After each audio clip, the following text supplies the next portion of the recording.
Vamos a empezar, ¿no? Porque el tema que nos ocupa ahora, a ver, acuérdense que estamos desmenuzando el tema del acto voluntario en que consiste el consentimiento matrimonial. O sea, nuestro punto de partida es el Canon 1057, el matrimonio lo produce el consentimiento es un acto de la voluntad, y ahora le entramos, hacemos un zoom, nos estamos metiendo en el acto voluntario, y lo primero que nos encontramos es con el requisito de la capacidad. Es evidente que lo que no podemos, no lo podemos pretender, porque no lo podemos hacer. Que será fácil o difícil medir la capacidad, pero eso es una cosa. Eso pertenece al orden de los procedimientos, de cómo medimos las cosas. Pero la capacidad o la incapacidad es un elemento objetivo. Subirte al matrimonio con un incapaz es igual que subirte a un avión con un capitán que, aunque está disfrazado de capitán, no es capaz de manejar el avión. Así de fácil. Imagínate cómo te iría en un vuelo en donde el capitán de la nave no es capaz de manejar el avión, aunque esté uniformado de capitán. Si ustedes observan la carátula del libro, de este libro, tiene un par de máscaras venecianas. Y justo las máscaras representan eso desconocido, el disfraz de capitán. O sea, el riesgo, el tema de la capacidad es un tema muy relevante, porque cuando intentamos algo que está más allá de nuestras posibilidades, seguro nos vamos. Seguro nos vamos. Y yo creo que hay muchísimos fracasos matrimoniales atornillados en este escenario. Y hay que, cuando estás trabajando en el diagnóstico diferencial, en el tema de la terapia y de la ayuda matrimonial, bueno, pues lo primero que hay que tratar es de que la persona se restaure. Hay que tratar de detectar dónde está el origen del problema. Estos problemas siempre implican situaciones congénitas, o sea, el matrimonio nació con un problema congénito, porque la capacidad es algo que se tiene desde antes. Y el que no tiene capacidad inmediatamente empieza a dejar vestigios en el camino de que no tiene la capacidad. ¿Quieres restaurar a un matrimonio en esa situación? La persona tiene que caer en la cuenta de que trae un problema y tiene que resolverlo. Probablemente, si lo atiendes a tiempo, se logre poner una prótesis, digamos, con la ayuda especializada, y entonces pueda tener la capacidad que no tenía, que por alguna circunstancia perdió. Lo malo aquí es cuando la incapacidad se oculta, cuando el problema no se comunica, cuando le ponen tupido velo, cuando pasan 15 o 20 años y esa incapacidad no ha hecho más que desdoblarse como un germen cancerígeno que ha venido arruinando la relación. Y lo malo es cuando llegan al punto en el que ya es irreversible, porque entonces el tema ya no lo puedes componer. Si tú tienes, por ejemplo, un chico o una chica que tienen un problema asociado a sus dinámicas sexuales, derivado de un problema anterior. Si lo pillan pronto, si lo atienden rápido, si el problema se pone sobre la mesa y la pareja lo entiende y lo atiende, probablemente lo puedan resolver, porque además pueden aliarse a resolver el problema. Y entonces el problema no es tuyo o es mío, sino que es un problema nuestro y podemos ver cómo lo resolvemos. O sea, ¿qué harías tú si tu esposa tuviera un problema en un riñón? Dirías, oye, a ver, mi amor, vámonos a ver a un nefrólogo, vamos a ver a un urólogo, y lo que haya que hacer lo hacemos para resolver el problema. con esa misma actitud habría que resolver los problemas de orden psíquico. Cuando alguien trae un problema que no es físico, sino que es de orden psíquico, que le impide tener la madurez necesaria, que le impide las dinámicas matrimoniales, hombre, pues lo que habría que hacer es igual que con el tema del riñón, decirle, oye, pues lo que haya que hacer, lo hacemos, vamos a resolver esto. Pero eso requiere mucha honestidad, o sea, requiere que quien tiene el problema lo comunique, que lo haga común, porque la comunicación tiene la maravilla de que algo que es nuestro, cuando lo comunicamos, lo hacemos común. Y en este tema de las relaciones íntimas, la comunicación de los temas íntimos hace que la carga sea compartida. Y entonces empecemos juntos a tratar de resolver nuestro problema. Entonces me parece estratégico en la terapia tratar de ver, sobre todo con los matrimonios jóvenes que te presentan este tipo de problemas, tratar de ayudarlos a resolverlos bien y rápido. No dejar que pase más tiempo, porque estas situaciones lo que hacen es ir lacerando y van ocasionando efectos secundarios, efectos periféricos, que van deteriorando la vida matrimonial y en ocasiones llega el punto en que ya eso no tiene remedio, ni compartiéndolo tiene remedio. Pero bueno, en la sesión de hoy vamos a cambiar el tercio. El acto voluntario en que consiste el consentimiento tiene un componente intelectivo.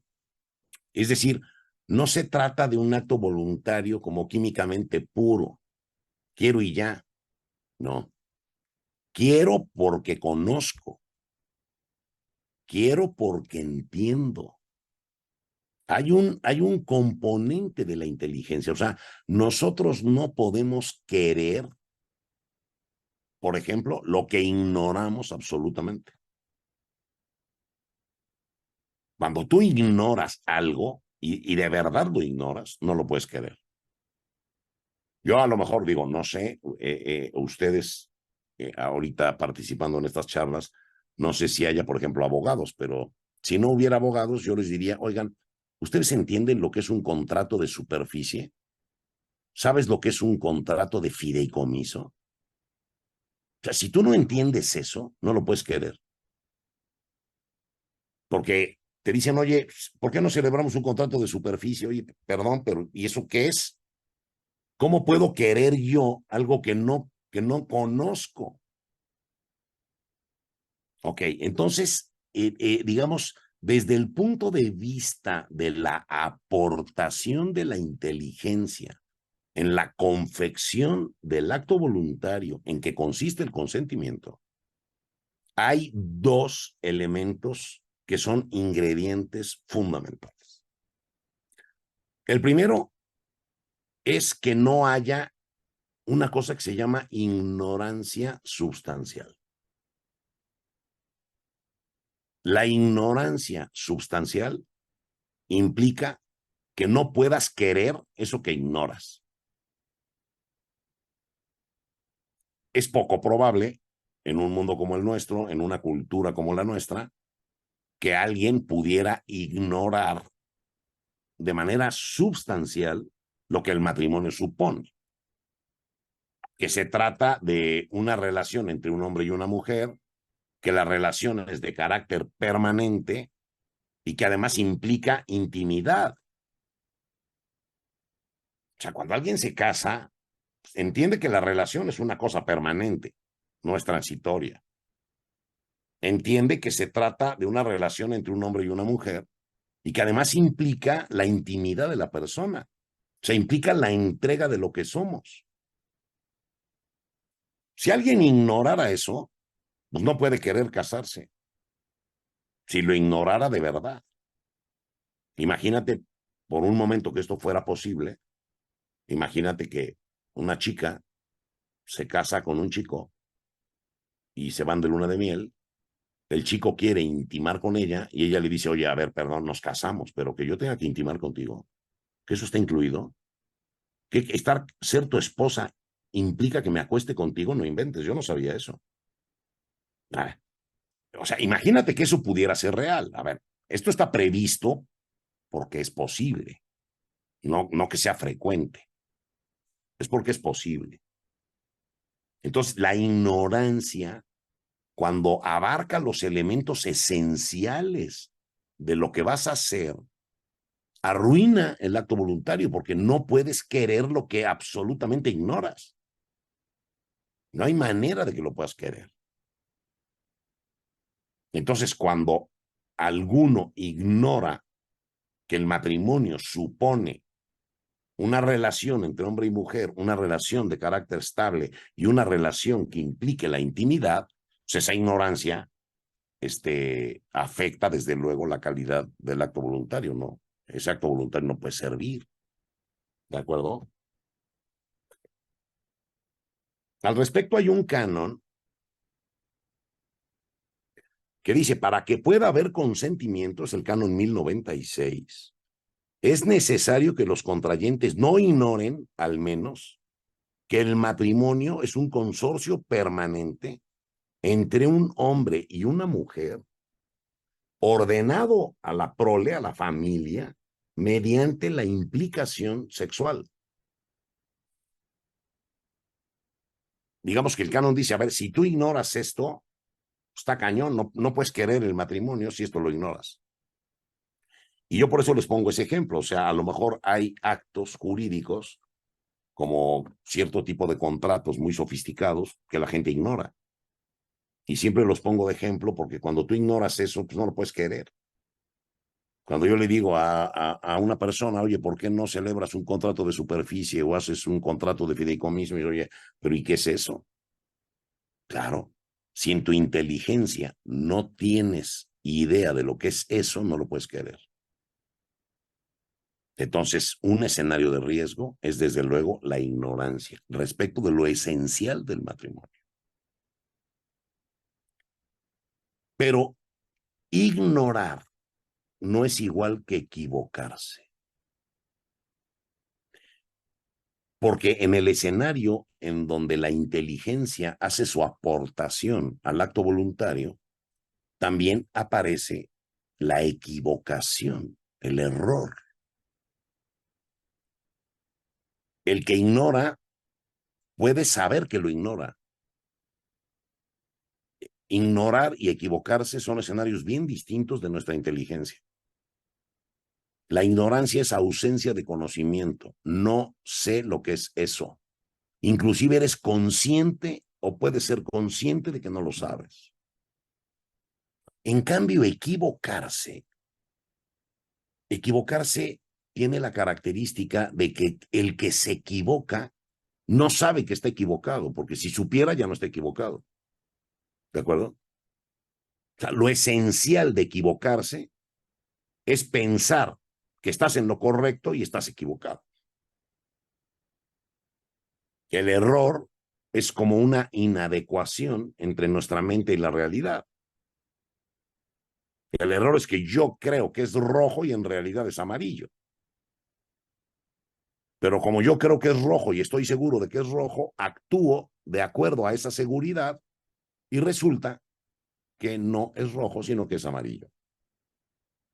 Entonces, ignorar es una cosa, equivocarse es otra. Ahora, ¿cuáles son las equivocaciones garrafales que pueden, digamos, arruinar el tema matrimonial? A ver, ya vimos el tema de la ignorancia. Si ustedes ponen en el terreno de la realidad la posibilidad de este escenario, desde luego el matrimonio no funcionaría. Esta chica que ignora que casarse supone que me acuesto con él, desde luego hace inviable el matrimonio. Porque la persona que ignora que eso supone el matrimonio, se mete al matrimonio y no sabe a qué se metió, lo ignoraba. Y cuando se topa con la realidad, dice, oye, perdón, yo nunca quise esto. Yo nunca entendía que esto suponía esto. En el caso de la equivocación, la equivocación tiene muchos matices.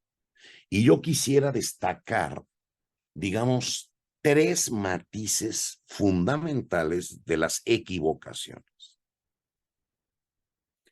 Primero, la equivocación en la persona, que tiene mucho fondo. Luego, la equivocación en una cualidad muy especial de la persona. Luego, el error inducido a través de maquinaciones dolosas o fraudulentas. Y por último, el error en el matrimonio, o sea, en la idea del matrimonio. Fíjense, estamos hablando de defectos de la inteligencia. Y esto es porque estamos desmenuzando el acto voluntario. El acto voluntario no es separable. O sea, cuando el contrayente acude al matrimonio, su consentimiento es un acto unitario. Pero científicamente lo puedes diseccionar y puedes decir, a ver, esto aporta la capacidad y luego esto aporta la inteligencia y dentro de la inteligencia el conocimiento, o sea, que no haya ignorancia es un elemento. Pero luego también puede haber errores garrafales, equivocaciones terribles que arruinan la fundación misma del matrimonio. Uno de los errores es el error en la persona. Y tú dices, bueno, a ver, el error en la persona pues es una obviedad. Si yo me voy a casar con Juana y acabo celebrando el matrimonio con Chana, pues evidentemente hay un error terrible en la persona. Bueno, si lo quieres ver así, sí efectivamente es de una obviedad evidente. Pero no por obvio no está previsto, primero. No por obvio no está previsto. O sea, el error burdo de que me casé con la gemela, y no con la que yo había elegido, sino con su gemela, evidentemente no puede ser un consentimiento verdadero, porque lo dirigí a una persona que no es la que yo había escogido. Pero también hay un error en la persona que tiene más bien que ver con la identidad del otro. Porque cuando vimos la frase de quiero casarme contigo, el contigo es alguien. Y es alguien que tiene una identidad. Tú trata de pensar, si te casaste o eres casado, que cuando tú elegiste a tu cónyuge era alguien que era hijo de este señor, de esta señora, que vivía en esta familia, tenía una identidad. Cuando esa identidad resulta falsa, cuando tú eliges a alguien que tiene una identidad y al final resulta que tiene otra, no necesariamente porque te engañó. Aquí estamos en un escenario en el que tú te equivocaste. Hay otro en el que te engañó. Hay un escenario en el que te equivocaste. Y tú estás pensando que a lo mejor el candidato pues, es hijo de una familia normal, estándar, honorable, y resulta que pertenece a la mafia siciliana o a un cártel de narcotráfico. O sea, algo que incide en la identidad del otro. O sea, no se trata de un errorcito, sino que se trata de que verdaderamente yo elijo a Juan y amanezco con Pedro. Este no es el hombre que yo elegí, esta no es la mujer que yo elegí, porque no, la identidad que yo tenía ubicada de la persona resultó falsa. Entonces la persona pues, ni es del lugar donde yo suponía, ni pertenecía a la familia que yo suponía, resulta que era una amiga de la familia. O sea, a ver, no sé cómo se pueda confeccionar el escenario, pero al final es un escenario en donde hay un error en la persona. que no es el error burdo de me casé con la gemela, pero sí el error profundo de que falló la identidad del otro. Y a eso le llaman el error redundance, que redunda en la persona. Es un error tan grave en la identidad del otro que acaba siendo un error en la persona del otro. Y claro, imagínate un escenario así, que arranca la vida matrimonial y descubro que la identidad del otro es verdaderamente surprise. O sea, esto yo no lo tenía en la ecuación. ¿Y qué es lo que protege el canon? Porque siempre los cánones hay que verlos desde el punto de vista de qué protegen. El canon de la capacidad, pues protege a los dos, ¿no? Protege al incapaz para que no le eches una carga con la que no puede. Protege al otro de no andar cargando la piedra del pípila para toda la vida porque se casó con el incapaz al que hay que andar arrastrando. Eso no es. En este caso, el canon protege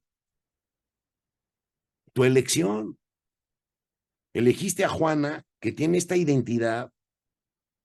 Hombre, si esta no es la identidad de la persona, pues no es la persona que escogiste. No es la persona que escogiste. Lo que protege es tu libertad de elegir. Hay otro error que se deriva de las cualidades del otro. Muchas veces, cuando nosotros elegimos a un candidato para cónyuge, lo hacemos en función de ciertas cualidades.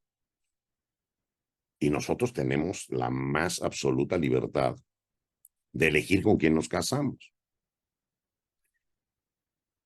Hay cualidades que están como por encima de la persona. No se trata de cualidades irrelevantes, sino de cualidades que están por encima del otro. O sea, muchas veces, por ejemplo, y yo creo que todos lo hicimos, aunque no conscientemente, ¿no? Yo, por ejemplo, decía, bueno, pues yo me quiero casar con una chica. Yo quería que fuera poblana, pero tampoco era una cualidad así que tuviera que ser a fuerza. Pero sí quería, por ejemplo, que fuera católica. Y dije, bueno, de entre las católicas he de elegir a una. Ahí ya estás poniendo la cualidad por encima de la persona. Es como hacer como una segmentación de mercado, ¿no? Hablando en términos empresariales. Tú haces una segmentación y dices, a ver, dentro de este grupo quiero escoger a alguien. Pero este grupo tiene esa cualidad que yo estoy buscando. Entonces, ¿qué pasa cuando en esa cualidad te equivocas? Cuando probablemente te invitaron a una boda, fuiste, yo por ejemplo, digo, a ver, me imagino, ando buscando a una chica que yo quiero que sea católica. Si no fuera católica, de entrada no la escojo. A ver, no, lo importante no es la cualidad, sino la posición que la cualidad tiene en mi voluntad. Me estoy refiriendo yo a mi ejemplo de que yo quería buscar una chica católica. Alguien puede buscar una chica que sea médica, o alguien puede buscar una chica que esté en el ambiente de la política. No sé. O sea, el tema aquí es que la cualidad está por encima de la persona. Escoges a la persona justo porque tiene la cualidad. Y cuando esa cualidad te falla, cuando en eso te equivocas, la elección misma de con quién elegiste casarte está truncada. ¿Qué pasa cuando has escogido a la persona justo porque tiene la cualidad que tú buscabas y resulta que en esa cualidad te equivocaste? Híjole, es que yo quería que fuera una chica católica y lo que pasa es que la conocí en el entorno de una boda, fuimos a una iglesia y ella pues estuvo participando ahí, yo supuse que era católica y resulta que es musulmana al final, después de que me casé con ella. Wow. O sea, hay veces en que elegimos al otro en función de una cualidad.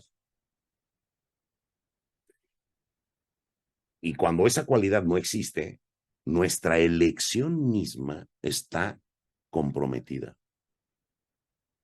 Y entonces aquí el acto voluntario se dirige a alguien que tiene una identidad que ubicas. Y si la elegiste por una cualidad, tiene la cualidad, porque por eso la escogiste, justo porque tenía la cualidad. Entonces, no se trata de cualquier cualidad, es decir, yo pensaba que mi mujer cocinaba fenomenal y a lo mejor no. Eso no es relevante. O sea, el problema es cuando haces depender la elección de que tenga la cualidad. Porque entonces la elección misma está subordinada por tu propia libertad, está subordinada a la cualidad. Y cuando esa cualidad falla, todo el proceso se contamina. Ay, pero una pregunta, allí, mientras no haya sido engaño, pues sí hay vínculo, ¿no? No, ¿Cómo? no, porque a ver, el matrimonio lo produce el consentimiento. El consentimiento es un acto voluntario. El acto voluntario tiene ingredientes como la capacidad y luego tiene el ingrediente de lo que aporta la inteligencia. Una de las aportaciones de la inteligencia es el conocimiento, por lo tanto, la ignorancia en lo fundamental lo afecta. Pero luego vienen los errores en donde te equivocas. La equivocación verdadera es terrible. Es terrible. O sea, cuando tú verdaderamente te equivocas, te sientes absolutamente decepcionada porque te equivocaste. Porque pensabas que esto era lo que tú estabas escogiendo y resultó ser absolutamente otra cosa. Ahora, ese error es uno en la identidad del otro en una cualidad por la cual lo escogiste. No es cualquier cualidad, es justo la cualidad por la cual te escogí y resulta que esa cualidad no la tienes. Y no es que me hayas engañado, ¿eh? El engaño es con el que vamos a seguir, pero el engaño supone una maquilación dolosa. ¿Qué es el engaño? El engaño es llevarte al error. O sea, lo que arruina el consentimiento en el caso del engaño no es el engaño, sino que el engaño te lleva al error. Por eso te engañan para que te equivoques. El engaño es una maquinación que lo que busca es que te equivoques. Entonces te ocultan cosas, te inventan unas que no son, para que al final tomes una decisión con una información equivocada. Ese es el engaño. Entonces, el engaño, nada más que el tratamiento es un poquito diferente, mientras que cuando tú buscas una cualidad por encima de la persona, la cualidad es sumamente relevante porque de eso depende la elección de la persona.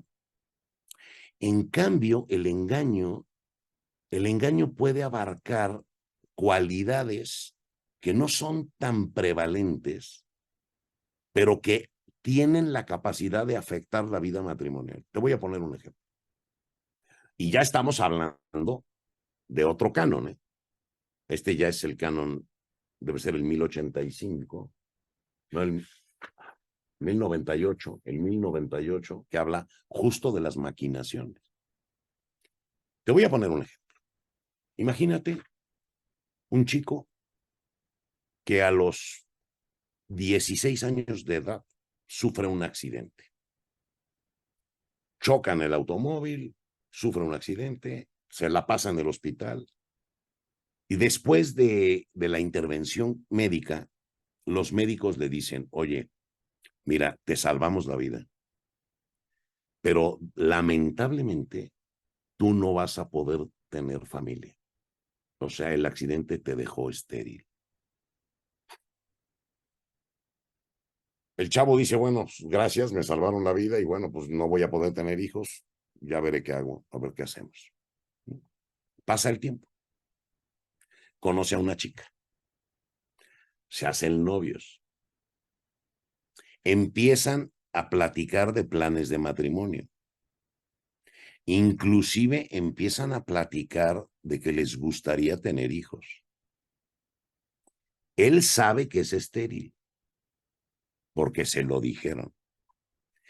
Pero esa situación no se la comunica a ella,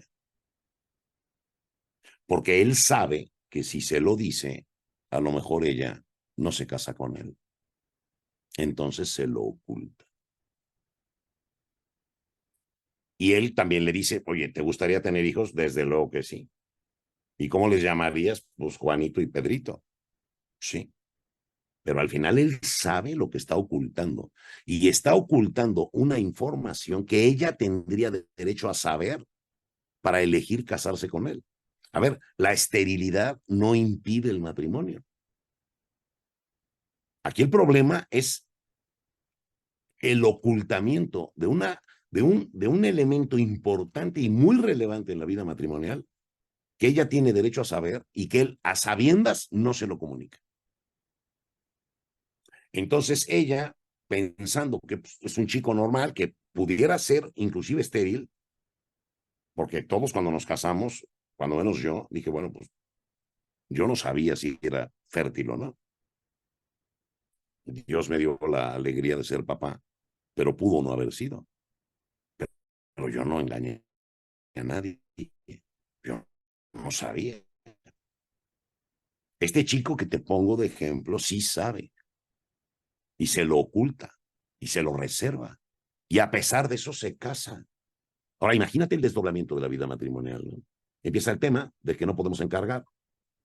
Luego empieza el tema de ir a ver a los doctores, de estar viendo qué es lo que sucede.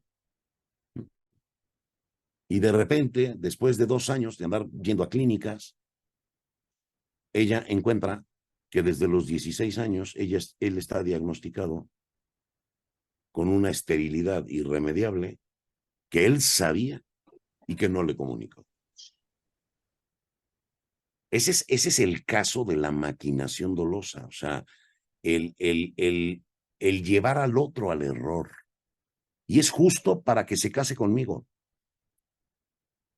Estas maquinaciones pueden ser del otro o pueden ser del contexto del otro.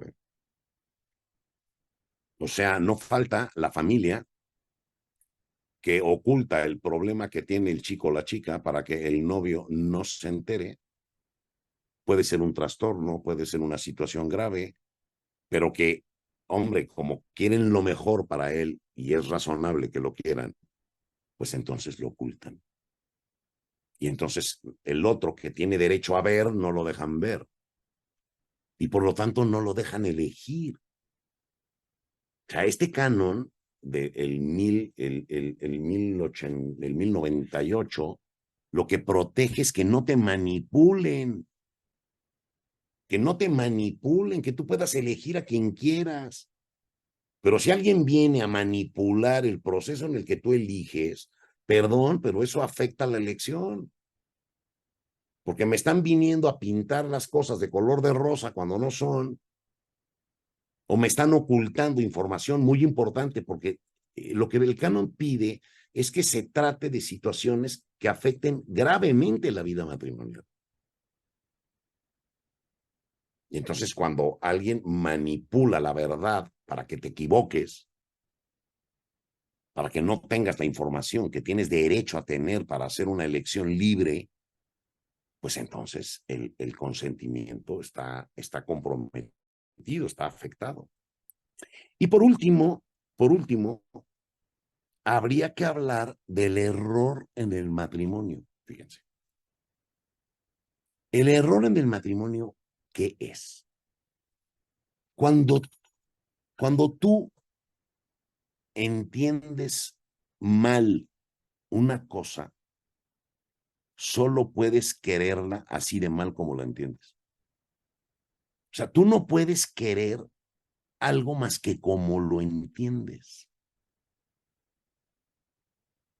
Tú te adhieres al modelo que entiendes.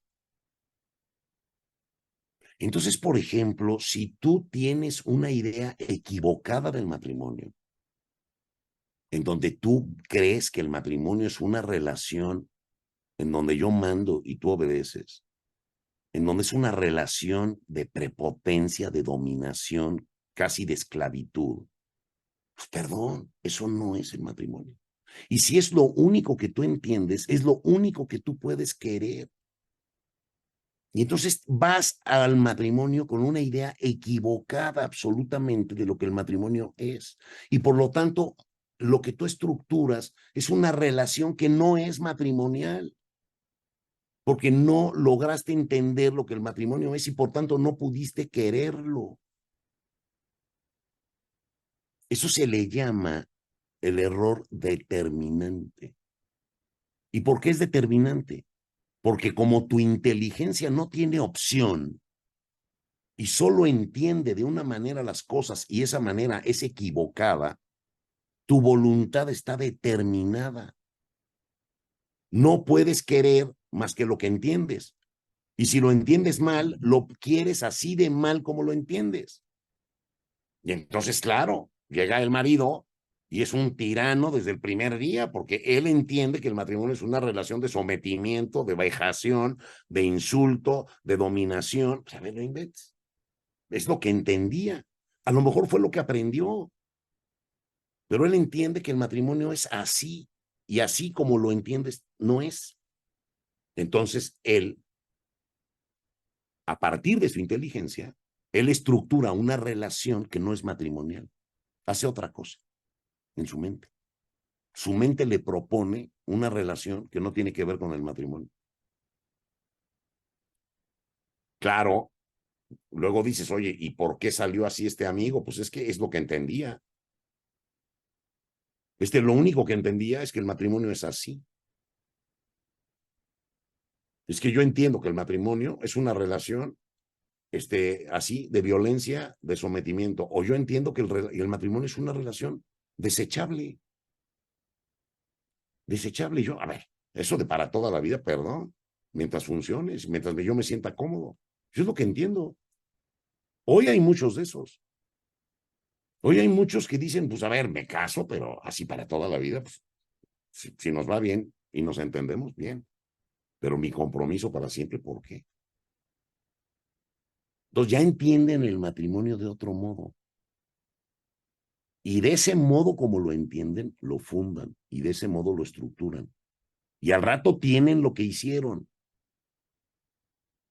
Entonces, cuando tú no entiendes los elementos que estructuran el matrimonio, oye, serle fiel a mi esposa, pero ¿en qué momento el matrimonio implica eso? Si yo nunca lo he visto.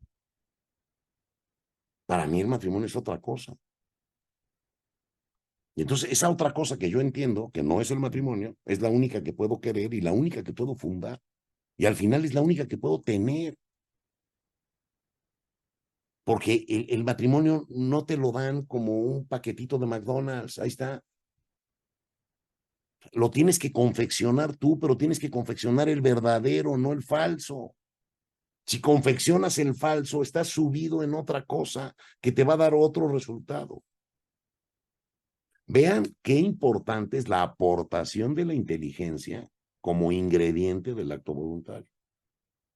Y por eso este tema es complejo, complicado y requiere muchas horas de estudio, pero bueno, estamos así aquí haciendo una síntesis para tratar de presentar los temas que son muy complejos y que hay toneladas de literatura respecto de esto, pero ustedes ya se pueden dar una idea de que la ignorancia respecto de lo esencial, los errores garrafales en la identidad de la persona, en la cualidad que buscaba yo por encima de la persona, el error inducido mediante maquinaciones dolosas y el error en lo que el matrimonio es, pueden arruinar esto. Y lo malo es que de verdad lo arruinan. Y luego por eso los matrimonios no funcionan.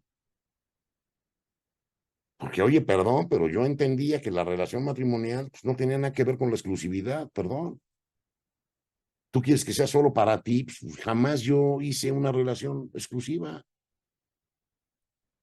Porque yo no entendía el matrimonio así. Hoy que hay digamos, menos hegemonía respecto de la relación matrimonial, en donde digamos, el divorcio ha ganado mucho terreno, pero no visto como fracaso de la vida matrimonial, sino como un matrimonio como desechable, en donde puedes intercambiar, o sea, puedes estar cambiando a tu cónyuge. Y cuando alguien entiende que el matrimonio es así, pues entonces no nos sorprenda que al primer tropiezo diga, chao, ahí te ves, la que sigue.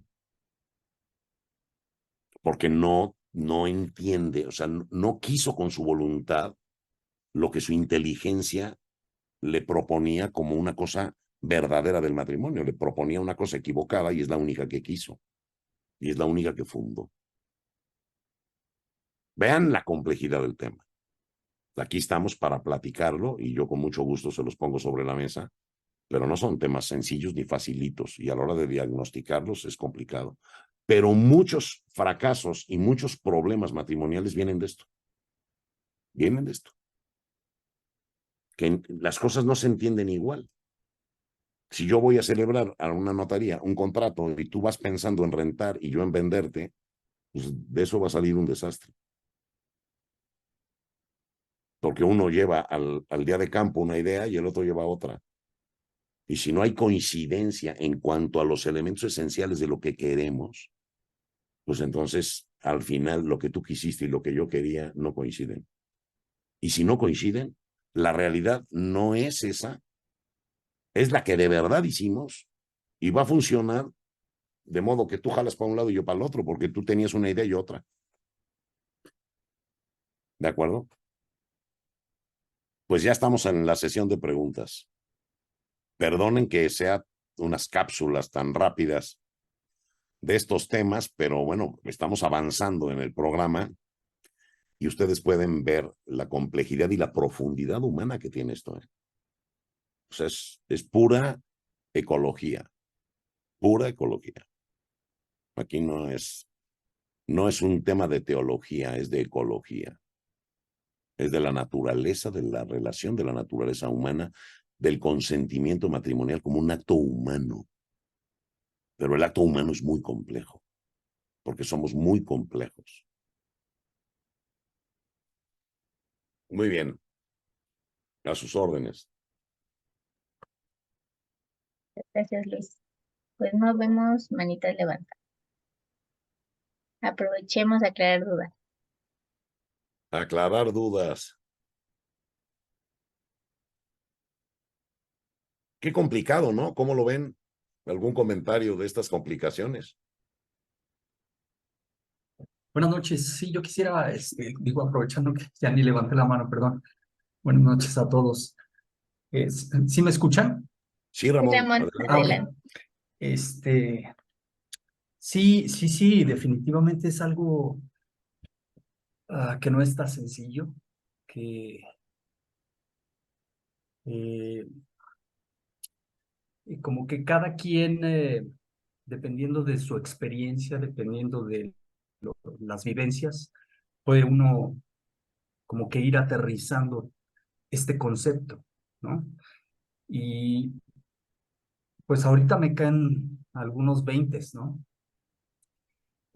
O sea, más claros, porque ya más o menos los tenía, pero no sabía bien por dónde iba la cosa. Pero ahorita me acaban de caer algunos veintes que son realmente importantísimos. Eh, no los quiero exponer, pero sí entiendo esa complejidad ahora con esta explicación, con todo esto que ni siquiera tiene que ver con los ejemplos que nos diste, pero sí tiene que ver con cosas que uno cree que deberían de ser así. Y cuando no sucede así, cuando uno está esperando que las cosas sean así porque uno cree que debe ser así y la otra persona, pues no cree que debe ser así, debe ser de otra manera, pues entonces hay un choque impresionante. capaz de derrumbar cualquier ilusión, cualquier sueño, cualquier Efectivamente, Ramón, idea efectivamente. de un matrimonio Y feliz, de te un voy a decir, matrimonio. te voy a decir una cosa, Ramón. Mira, cuando este tipo de equivocaciones abarca cosas, digamos, irrelevantes, bueno, se negocian y ya está. Pero tú imagínate una unión en donde uno va con la idea de que el matrimonio es para hacer una familia y otro no, otro no, Sí, sí, sí, sí, claro. otro no. Entonces, imagínate el enfrentamiento terrible que va a haber ahí entre, oye, yo me casé porque quiero hacer una familia, porque quiero tener hijos, y el otro dice, pues, perdón, pero yo no. Pues eso, ¿a dónde va a llegar? Sí, sí. Si los dos están convencidos de su proyecto, van a reventar. Porque el que tiene un proyecto familiar no va a ceder ante el otro que no lo tiene. Y el que no lo tiene tampoco va a ceder frente al otro que sí lo tiene. Y entonces entender de manera distinta la realidad los va a llevar a un desastre. Es que el problema de estas cosas es que se convierten en auténticos desastres, como tú ahorita lo estás diciendo. Sí, y no es lo mismo, pues, teorizarlo, ¿no? Alguien que, pues, todavía no, a lo mejor lleva poco tiempo de noviazgo y, pues, le queda lejos todavía eso, a que alguien que ya vivió eso, y Sí. ya experimentó eso que estás diciendo, dices, ay, la torre, o sea, qué importante, ¿no? Pues, entender todo esto, entender eh, y prepararse, ¿no? Porque va a ser una empresa, va a ser una cosa, eh, pues, muy importante en nuestras vidas como para, pues, lamentablemente lo dejamos a ese amor, ¿no?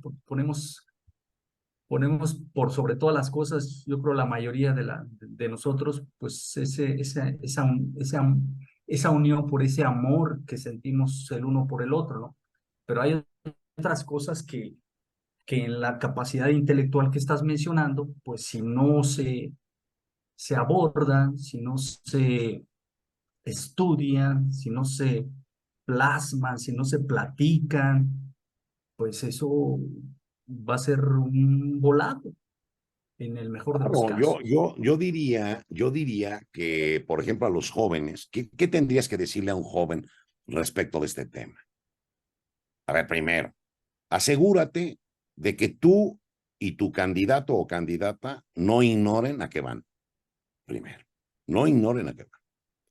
Segundo, ¿estás moralmente seguro de la identidad del otro?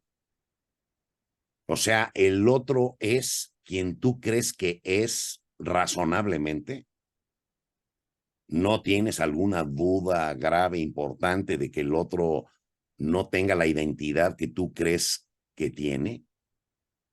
O sea, efectivamente es hombre del país que dice que es de la familia que dice que es, se dedica a lo que te dice que es. O sea, el contexto en el que está no te va a llevar a ninguna sorpresa en donde resulta que a lo mejor acaba perteneciendo al cártel de no sé dónde. O sea, tienes una certeza razonable de la identidad del otro. Luego, a ver, si tienes alguna cualidad que estés buscando en particular, imagínate una cualidad que no perdones, ¿eh? O sea, una cualidad que no perdones, una cualidad que dices, a ver, si esta persona no tiene esta y esta cualidad, la verdad es que no me interesa. Pues, si estás buscando una cualidad, asegúrate de que la tenga. Asegúrate de que la tenga. Si para ti es muy importante la religión, bueno, pues asegúrate que tenga la religión que tú estás buscando. Si para ti es muy importante que a lo mejor se dedique a determinada actividad porque te encanta y porque por eso lo estás escogiendo, asegúrate de que la tenga. Pero eso es esencial. A lo mejor Sí, no. no, el problema de lo esencial es cuando tú lo haces esencial. O sea, no es que sea esencial desde el punto de vista conceptual. No, es que aquí el problema es que cuando tú eliges, en función de qué eliges, y cuando esa cualidad tú la pones por encima de la elección depende de la existencia de la cualidad. Entonces, no es que la cualidad nos parezca muy importante o irrelevante, es que de esa dependió tu elección. Y cuando ahí te equivocas, la elección misma está quebrada. Y cuando pasa el tiempo y descubras que esa cualidad que tú buscabas y que estaba por encima de la persona porque tú querías a alguien que forzosamente tuviera esa cualidad, cuando te das cuenta de que no la tiene, pues entonces no eres tú, perdón, pero no Sí, eres tú lo que yo escogí. entiendo el comentario de Gema en el sentido de que quizá en el camino puede pasar de que esa condición que tú tenías y que era, la habías puesto arriba por sobre todo, quizá más adelante, pasando un tiempo y cuando te das cuenta, en el caso, por ejemplo, de la chica que quiere tener hijos, pero resulta que,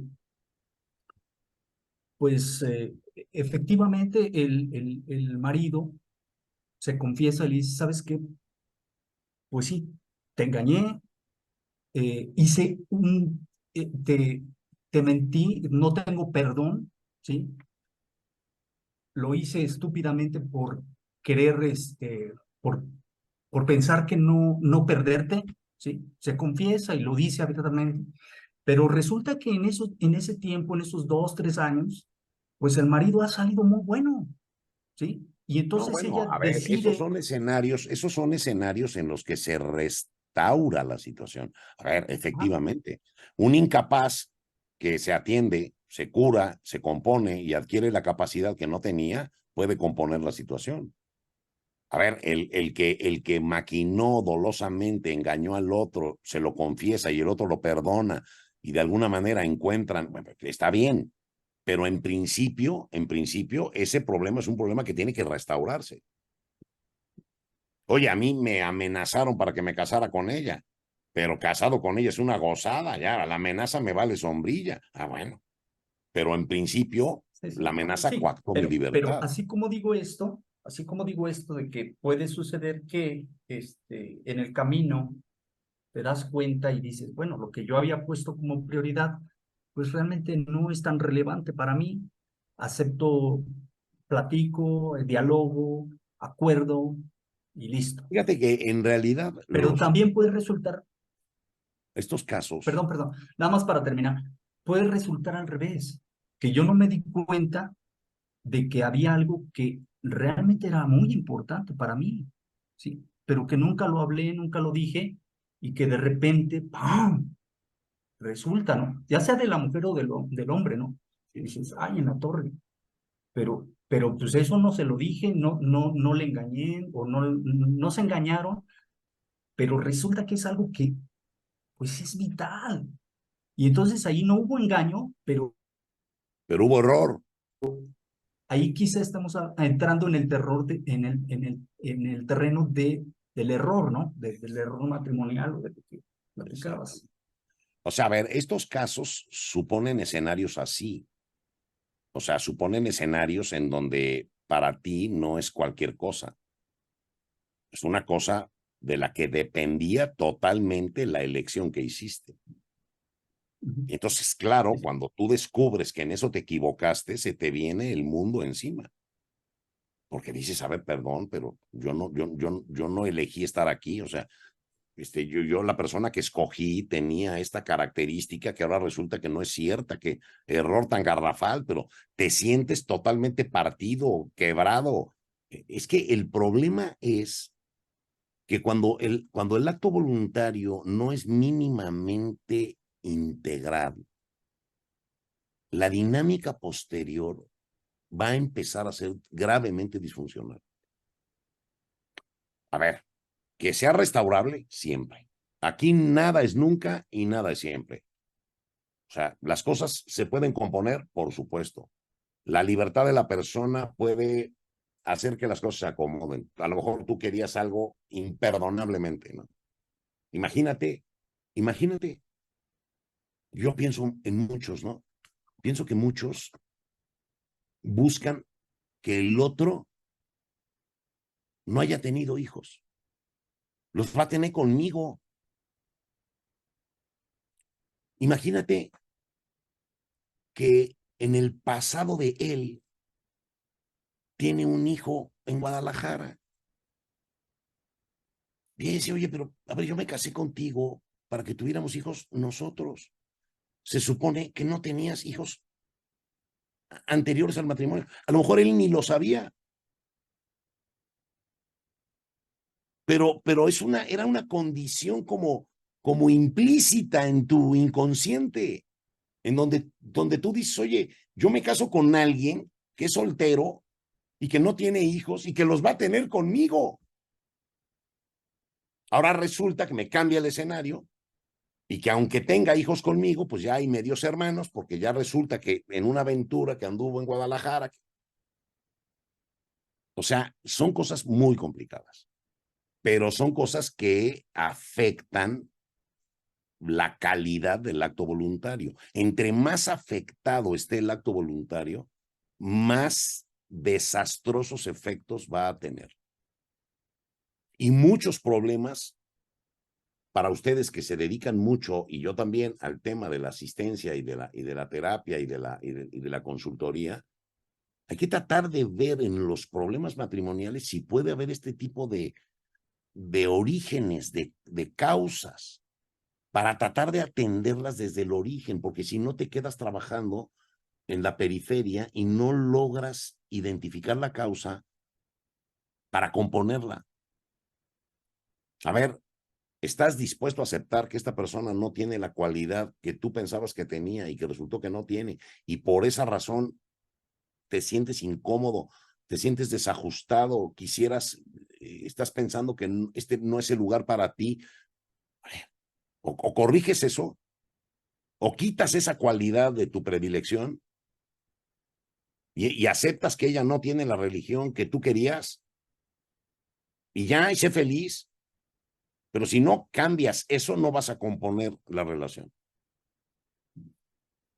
O sea, es que la terapia está también asociada a lo que ocasiona el problema. Y muchos problemas se ocasionan por esto. Digamos, la especialidad que yo tengo abarca el momento del origen del matrimonio. Pero en el origen del matrimonio hay muchas cosas que luego se manifiestan después. Y hay que aprender a llegar al origen para componerlas y componerlas a tiempo. Entonces, muchas veces, este tipo de situaciones dan lugar a comportamientos que luego parece que no se explican, que si tuvieras la película completa, si tuvieras la radiografía completa y el cuaderno de bitácora, podrías decir, aquí está el origen del problema. Aquí está el origen del problema. Es que hubo un error en la identidad del otro. Y entonces te casaste con una y amaneciste con otra, porque la identidad resulta que te falló.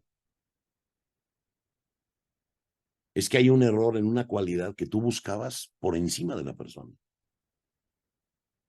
Te arruina. Es que te engañaron, te maquinaron, te llevaron al error, pero para que cayeras de pechito. Y cuando te das cuenta de la maquinación que te hicieron, ¿qué sucede contigo? Y luego el error en el matrimonio. Si la persona pensaba que el matrimonio es de un modo distinto, y eso fue lo único que quiso y a lo único que se comprometió, pues está subido en otro caballo. O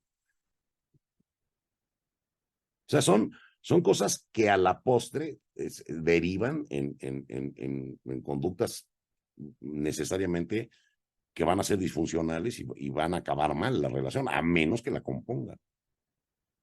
Pero cuando menos esta disciplina te abre una visibilidad terapéutica a partir de entender esto. Porque muchas veces en la terapia matrimonial tratamos, digamos, de estudiar los problemas, pero desde una fenomenología que es la punta del iceberg. Y hay que hacer un zoom, hay que meterse a la entraña del origen de la historia para ver si en la confección misma de la relación está la génesis de los problemas.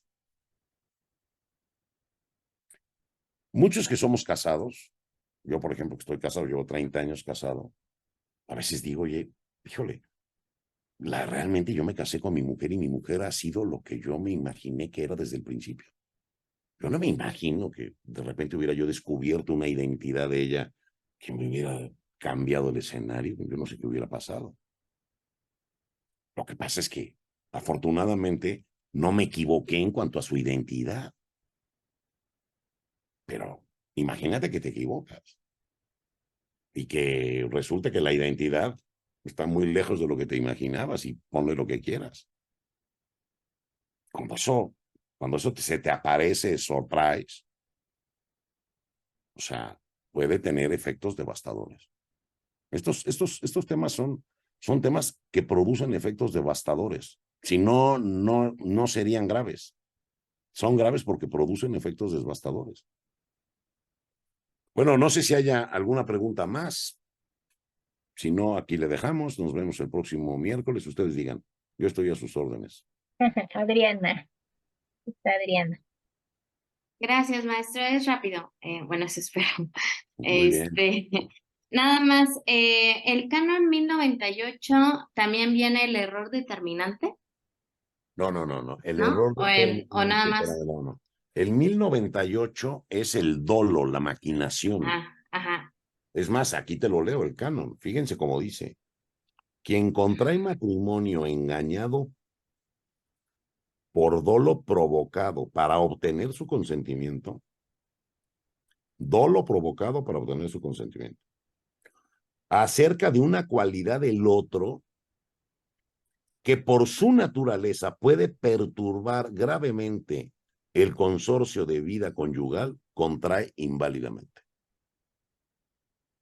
O sea, el que contrae manipulado por dolo, justo para obtener el consentimiento, sobre una cualidad que de suyo, por su naturaleza, puede perturbar gravemente la vida matrimonial. O sea, no se trata de una cualidad cualquiera, como el ejemplo que les puse, de la esterilidad. La esterilidad no es cualquier cosa. Que supieras que eres estéril y no me lo dijiste, que estuviéramos hablando de que íbamos a tener hijos y tú sabías que eras estéril y no me lo dices, a ver, no inventes. Ahí tienes un típico caso del libro de texto del caso del dolo. El error determinante está en el 1099 y es el que prevé como los elementos esenciales del matrimonio, en donde si la persona tiene una visión sobre el matrimonio que no incluye esos elementos, pues lo que tiene en su cabeza es otra cosa. Pero tiene que ser determinante. Es decir, es lo único que entiende y eso único que entiende está mal. Imagínate el que entiende que el matrimonio no implica unidad, que no implica fidelidad, pero verdaderamente es lo único que entiende. Es lo único que va a hacer. O sea, no puede querer otra cosa más que lo que entiende. Y así de mal como lo entiendes, así de mal como lo quiere, y así de mal como lo funda. Y luego se conduce conforme a lo que entiende. Sí. O sea, es un escenario de riesgo, por supuesto. Ok. Que a veces crees que pudiera no ser, pero la vida es larga y da muchas vueltas la historia. Y estas cosas, de repente, en algunas épocas de la historia, pasan, luego pasan de moda y luego reviven. Luego reviven. Por ejemplo, hay un impedimento que es el de rapto, que me da mucha risa a mí. porque el impedimento de rapto, en primer lugar, se refiere solo a las mujeres raptadas para casarse con ellas. Entonces, el hecho de que hayas secuestrado a la mujer y te la hayas llevado para casarte con ella es un impedimento. Primera, no abarca a los hombres, que ahora somos más secuestrables. Ahora somos más secuestrables, porque ahora los hombres somos más vulnerables. Y luego me sorprende porque, por ejemplo, no incluye la posibilidad de que ella sea cómplice del secuestro. No, róbame y nos casamos, ¿no? Entonces, a ver, lo importante del matrimonio es la voluntad de conyugarse. Entiendo que el secuestro implique un allanamiento a la libertad, y desde ese punto de vista, desde luego, haría nulo el matrimonio, pero nulo por falta de voluntad, no por el secuestro. Porque si la secuestrada, digamos, consciente de 1000 amores, a ver, tampoco me da risa a mí ese impedimento, pero los profesores te dicen es que mira, el derecho de la iglesia, en primer lugar, abarca muchísimos lugares y luego abarca muchas épocas de la historia. Hay cosas que de repente dejan de estar en uso y de repente tú dices la ignorancia esencial. Oye, ¿quién ignora que el matrimonio es una relación entre un hombre y una mujer que implica intimidad? Pues, ¿quién ignora eso? Pues en principio parece que nadie lo ignora, pero no sabes las vueltas que da la vida y que luego de repente puede haber escenarios en que alguien ignore eso. Y entonces te casas con una mujer que dice, oye, pues yo me casé contigo, pero acostarme contigo, perdón, pero yo no sabía que eso implicaba en la intimidad contigo. No. Muy bien, jóvenes. Maestro, yo nada más también quería saber, lo que pasa es que Ángeles no se pudo conectar y quería hacerle una pregunta por correo, si fuera posible dar su correo o no. Sí, claro. Apunta mi correo. Sí. Es luis.lozano Ujú, @ ujú, arrachera, como esa que te comes, arrachera.es ujú, de España, .es. ok. Gracias, Mucho maestro. gusto.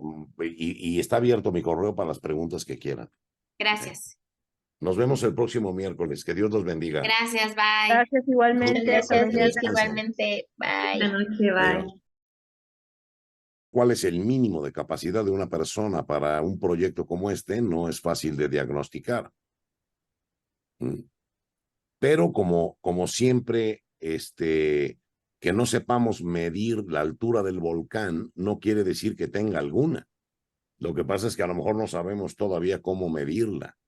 Y en el caso de la capacidad, creo que estamos ante un elemento bastante nuevo, cuando menos en el derecho de la Iglesia, porque aunque tiene sus antecedentes en la jurisprudencia de la Rota Romana, que ha venido construyendo todo el concepto de capacidad para el matrimonio, aterriza en el código a partir de 1982.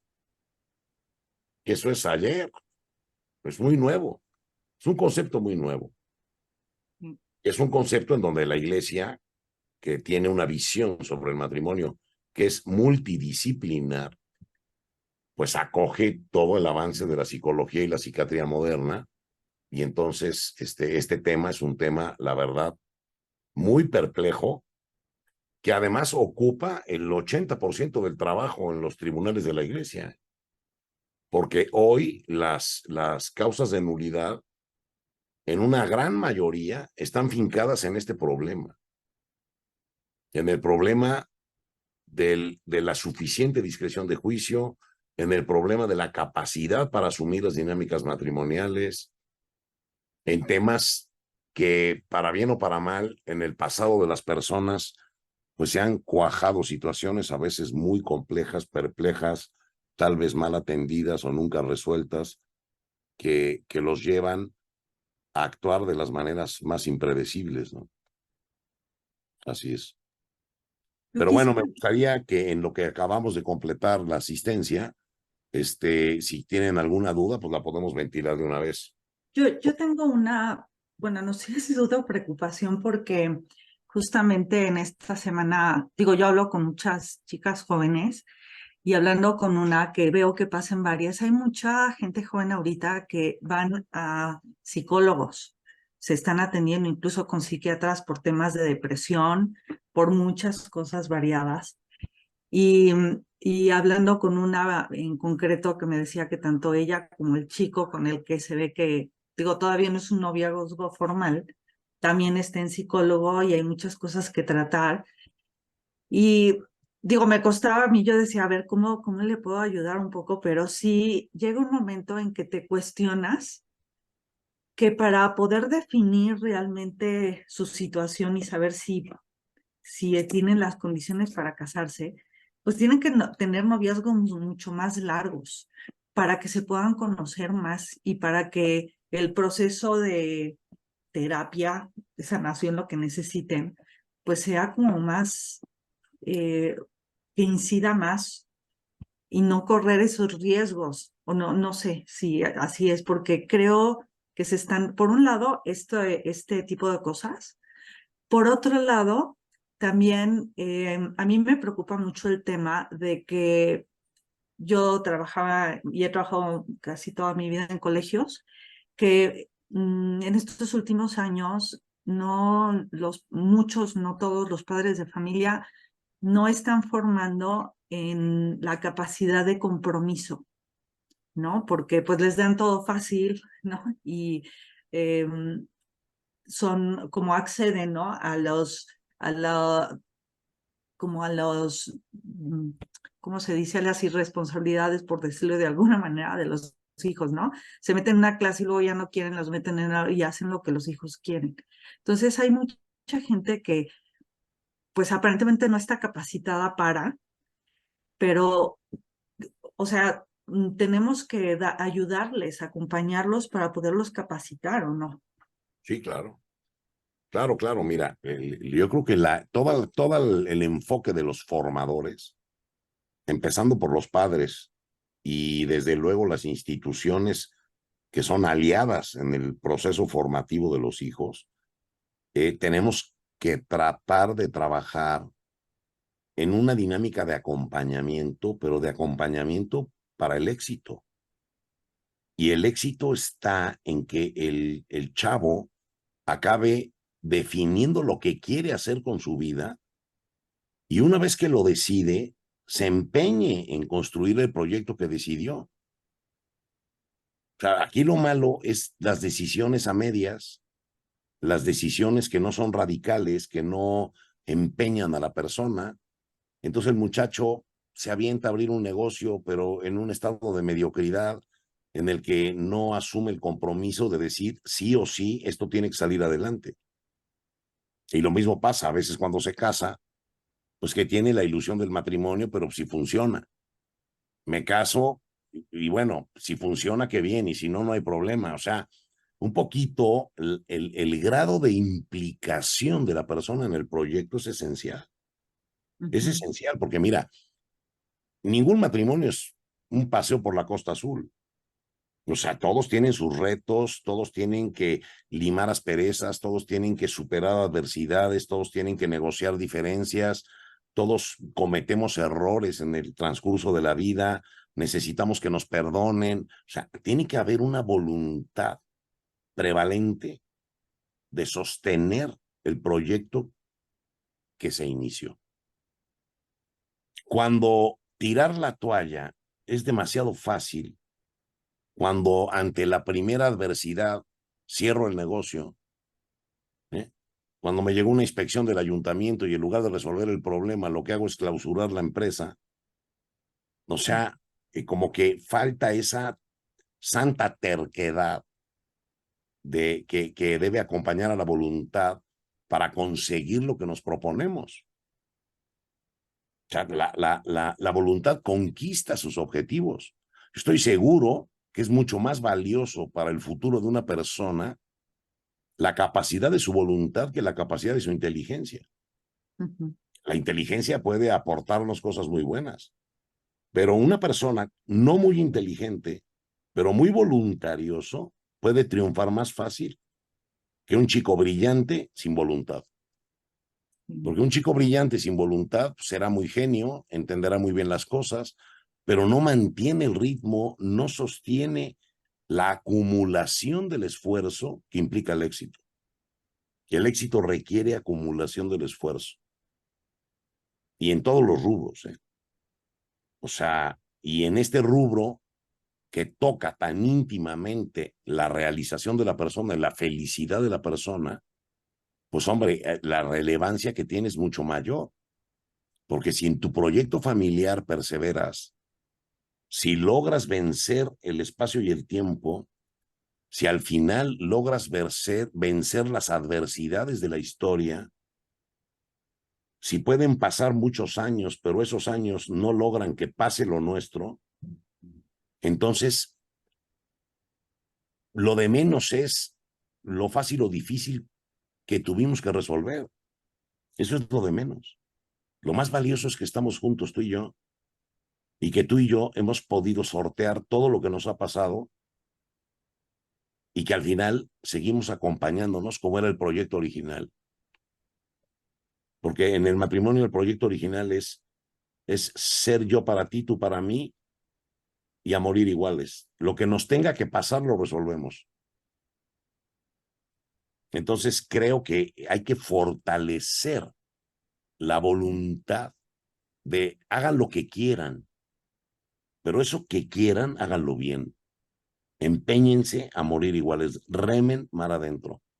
No se metan a proyectos, y menos a un proyecto como este, que es un proyecto biográfico, con una voluntad endeble, con una decisión quebradiza, con elementos muy pobres, que a la primera de cambios, a la primera dificultad, se van a dar la vuelta y se retiran. No sé cómo construir eso. O sea, a lo largo de la vida de un muchacho o de una chica, no sé cómo ir construyendo esa capacidad de que cuando se implican, se impliquen. Porque además está a merced de la libertad, o sea, tampoco es obligatorio casarse. Pero si te metes en esto, hay que meterse bien, porque si no, seguro sale mal. Seguro sale mal. Si metiéndose bien no es fácil, metiéndose a medias está más complicado.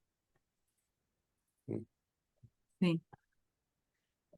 Y luego en otro tema también que a veces me preocupa en la formación es, o sea, también para preparación para el matrimonio, es el tema de la formación, o sea, una visión integral, ¿no? La formación de la afectividad, porque si bien a lo mejor las mujeres nos fundamentamos más en la parte afectiva porque lo necesitamos, ¿no?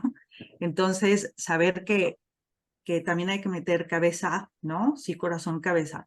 Pero me da la impresión, luego ya viendo eso tal vez más en el matrimonio, en el caso del hombre, consideran que pues yo estoy aquí primero, ¿no? Pues ahí estoy, entonces ya, ¿qué más quieres, no? O yo ya traigo el dinero, o me la paso trabajando para la familia, ¿qué más quieres? Cuando no se dan cuenta que amar supone también amar como necesita ser amado la persona, ¿no? Entonces necesita atención, no solamente que traigas dinero y no solamente que trabajes. No sé si me doy a entender. Y Sí, veo que a mira, veces, hay un libro que es muy, creo que significativo para lo que dices, que se llama Los lenguajes del amor. No ajá, recuerdo el autor en este momento, pues se llama Los lenguajes del amor, es un libro muy chiquito, muy ajá, fácil, pero muy ilustrativo de lo que estás diciendo. ujú, O sea, ¿qué es lo que pasa? Lo que pasa es que los modos como nos exteriorizamos el amor no necesariamente coinciden, ¿no? Por ejemplo, yo en mi matrimonio en particular tengo detectado tres elementos que yo sé que ella percibe para decirle que la amo y que la quiero. Primero, la palabra. La palabra. En segundo lugar, la aproximación física, abrazarla. Y en tercer lugar, dedicarle tiempo a ella. Pero no son los únicos lenguajes. Habrá, por ejemplo, quien valore mucho un acto de servicio. Y a lo mejor levantarme en la mañana, hacerte tu café, prepararte el desayuno. Esto hay que verlo desde la perspectiva del otro. Cuidado con eso. Cuidado con eso. O sea, nosotros queremos decirle al otro que lo amamos. Tratemos de descubrir el código del otro. Ujú. Porque hay la esposa que dice, oye, vienes llegando de viaje, me traes regalos, te lo agradezco mucho, pero parece que no entiendes que yo lo que quiero es que me digas que me amas. No necesito tus regalos, fíjate. O sea, el otro está pensando que llevándole un regalo le va a decir que la quiere, y lo que ella le dice es, no necesito tus regalos, lo que yo quiero es que me abraces. O sea, hay que descubrir el código del otro. ¿Cómo quiere el otro sentirse amado o cómo percibe el otro que lo amas? Y la mejor manera de saber cuál es el código del otro es observando lo que te pide. Oye, es que yo quisiera, a mí no me interesa que me des dinero, lo que me interesa es que me des algo de tiempo. Ahí está. Ella necesita tiempo. Es que me regalas cosas, pero no me dices que me quieres. La palabra. O sea, hay que aprender a descubrir el lenguaje como el otro entiende que le comunicas que lo amas. Porque a veces queremos comunicar el amor a nuestro modo. Y lo que tenemos que ponernos es en el código del otro. Si el otro necesita la palabra, hay que decírsela. Si necesita la aproximación física, si necesita tiempo, de inversión de tiempo, si necesita actos de servicio, si necesita reconocimiento, o sea, ¿qué necesita el otro para sentirse amado? Porque, a ver, estamos partiendo del principio de que lo amas. Ahora el tema es cómo se lo comunicas. Entonces llega el marido que se fue de viaje y que se le ocurre la idea brillante de comprarle un detallito que puede ser una estrella de mar o puede ser un broche de Tiffany, ¿sí? O sea, al final da igual, pero le lleva un detalle, pero el código de ella no está en las cosas, probablemente está en la comunicación a partir de la palabra, en la aproximación física, en fin. Muchas veces nosotros, montados en nuestro mundo, nuestro, y no considerando la empatía del otro, queremos comunicar que amamos a nuestro modo. A ver, si queremos ser exitosos en la comunicación amorosa, hay que ponernos en el código del otro, no en el nuestro, en el código del otro. Y entonces sí, cuando tú dices, oye, si lo que ella quiere para sentirse amada es que yo la abrace, pues en lugar de traerle un regalo cuando voy de viaje, cuando me diga, ¿qué me trajiste? Le voy a decir un montón de ganas. Es lo que te traje.